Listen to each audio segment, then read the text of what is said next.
Bonjour et bienvenue dans votre nouvelle vidéo. Aujourd'hui, on va parler d'autodiscipline, la puissance de l'autodiscipline, la puissance de la rigueur et finalement des petits pas. J'aimerais avant tout vous dire qu'une chose compliquée, c'est toujours un ensemble de choses simples. Donc apprenez à décomposer les choses.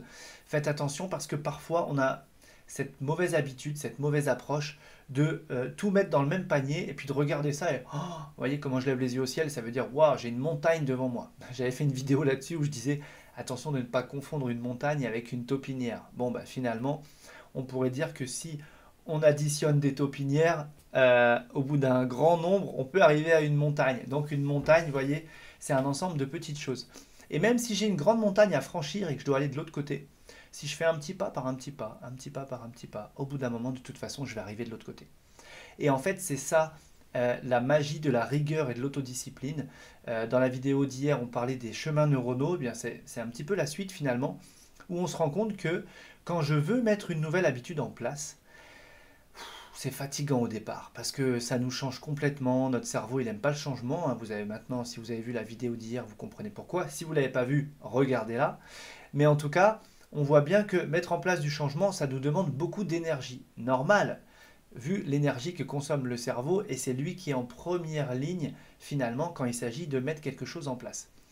Simplement, j'aimerais vous parler de ce qui se passe de jour en jour. C'est-à-dire que si chaque jour vous faites un petit pas, plus un petit pas, plus un petit pas, au bout d'une semaine, un mois, 6 mois, un an, vous serez très très loin de là où vous étiez précédemment. Alors que si vous enlevez la rigueur, l'autodiscipline et que vous le faites que quand ça vous chante, que quand vous avez envie, que quand vous le sentez bien, bah ça ne va pas du tout faire le même effet. On va avoir quelque chose qui va être complètement en dents de scie. Et justement, par rapport à cette neuroplasticité cérébrale, qu'est-ce qui va se passer? Bah, il y a un circuit qui commence à se former, puis on arrête de l'utiliser, puis on le réemprunte un petit peu, puis finalement on revient comme avant.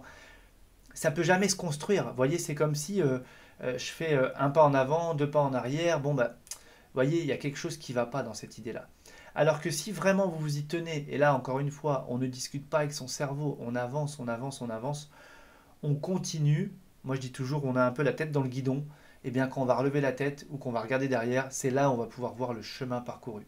Donc la rigueur, ça permet bien, de capitaliser comme ça sur ce changement, sur ce long terme, et c'est la répétition qui va faire que il y a beaucoup de personnes comme ça qui ont des grandes réussites. Et quand vous parlez avec ces personnes-là, et ben en fait, on va dire, elles sont comme vous et moi. C'est-à-dire qu'il n'y a aucune différence. Il n'y a pas vraiment un talent particulier. Moi, ce que je remarque, c'est le talent, on pourrait dire que c'est le passage à l'action, le passage à l'action, le passage à l'action. Vous voyez ce que je veux dire? Bien sûr, il faut aimer l'action que l'on est en train d'accomplir, hein. Si on repense à ce joueur de piano, faire ses gammes en piano, c'est pas très fun, on va dire, mais c'est ce qui conduit à de la liberté, à de l'autonomie, à être inconsciemment compétent sur le sujet. Mais si un coup je fais mes gammes de piano et puis le lendemain il faudrait que je les fasse, mais je préfère sortir, je préfère regarder un film, être sur les réseaux sociaux et me distraire, ben, qu'est-ce qui va se passer? Je vais jamais construire dans mon cerveau ce que j'ai besoin pour aller là où je veux aller. Donc dites-vous bien la différence entre quelqu'un qui réussit et quelqu'un qui réussit pas. Au-delà de la méthode, de la stratégie employée, c'est la rigueur, la discipline. Et franchement, moi j'ai déjà observé des gens sur qui, en toute sympathie, j'aurais peut-être pas misé, mais simplement ils ont agi comme des machines, comme des robots. Et le changement est juste fulgurant, c'est impressionnant. Ça force au respect, franchement, parce qu'on se dit, mais waouh! Et c'est là où on se dit, bah, effectivement, il n'y a pas de talent, il n'y a pas de don, il n'y a pas de quoi que ce soit. Non, rien du tout. La seule différence, c'est que cette personne-là, elle ne s'est pas posée de questions, elle s'est mise dans la rigueur, l'autodiscipline, et elle avance, elle avance, elle avance. Donc pensez à quelque chose que vous aimeriez vivre, accomplir, réaliser, et dites-vous, qu'est-ce que je ne fais pas? Qu'est-ce que je ne fais pas au quotidien? Qu'est-ce que je repousse? Qu'est-ce que je fais peut-être en pointillé, en alternance, vous voyez? Et j'aimerais vous donner aussi une petite image comme ça que je trace. Alors parfois je le fais à l'écrit dans mon cabinet. Mais vous voyez, je trace le point de départ et le point d'arrivée en fait. D'accord? Donc je mets deux points sur la feuille et je montre bien que si je trace une ligne droite, eh bien j'atteins mon objectif. Simplement, si à la base du point de départ, je dévie ne serait-ce que d'un tout petit peu, mais vraiment légèrement, eh bien, si je prolonge ça, je passe complètement à côté de mon objectif. Ce qui veut bien dire qu'il faut rester centré, aligné, focus, orienté sur votre objectif, de garder tout le temps le cap et d'avancer dans la même direction. Et c'est là où on va aller du point A au point B en ligne droite. Parce que si en partant du point A, je dévie ne serait-ce qu'un tout petit peu, si je prolonge cette ligne-là, eh bien mon objectif il est complètement à côté et on va dire je suis dans les choux. Donc j'ai perdu mon temps finalement. Et ça après, qu'est-ce qui se passe?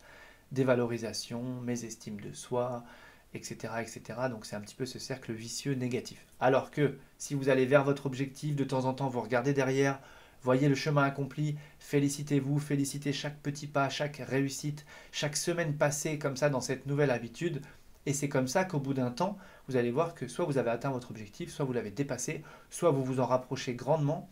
Et la différence aussi, c'est qu'il se peut même que l'entourage vous reconnaisse en tant que tel. C'est-à-dire vous n'êtes pas du tout sportif, vous commencez à vous mettre au sport. Bon, bah, c'est laborieux, c'est compliqué, c'est parfois ennuyeux à faire, mais on le fait, on le fait, on le fait. Et c'est là où au bout de plusieurs mois, eh bien, on va dire, tiens, il ou elle est sportif et sportive, vous voyez? On va vous reconnaître en tant que tel. Ça veut bien dire qu'en fait, tout ce qui s'est passé dans le cerveau, dans le corps, etc., dans votre posture, dans cette manière dont vous rayonnez les choses, eh bien oui, effectivement, vous êtes devenu quelqu'un qu'on va qualifier de sportif. Et on voit bien que finalement, vous incarnez vraiment quelqu'un d'autre, mais ça ne s'est pas fait du jour au lendemain. Et c'est vraiment, vraiment très rare, tous ces changements qui se font du jour au lendemain, ou alors il faut que ça vienne vraiment de l'environnement et de l'extérieur pour qu'il y ait un gros changement, mais sinon, tous ces changements intérieurs sont plutôt basés sur une ligne de temps, et c'est votre rigueur et votre autodiscipline. Comment est-ce qu'on va tenir sa rigueur et son autodiscipline quand on sait pourquoi on le fait? Je vous l'ai déjà dit, mais je le répète, si vous savez pourquoi vous le faites, qu'est-ce que ça vient nourrir en vous, quelles sont les valeurs que vous venez vraiment honorer à l'intérieur de vous par rapport à votre objectif, ça va créer une attraction. Voilà pour aujourd'hui. Si vous êtes satisfait de cette vidéo, le petit pouce en l'air comme d'habitude, et on se retrouve demain.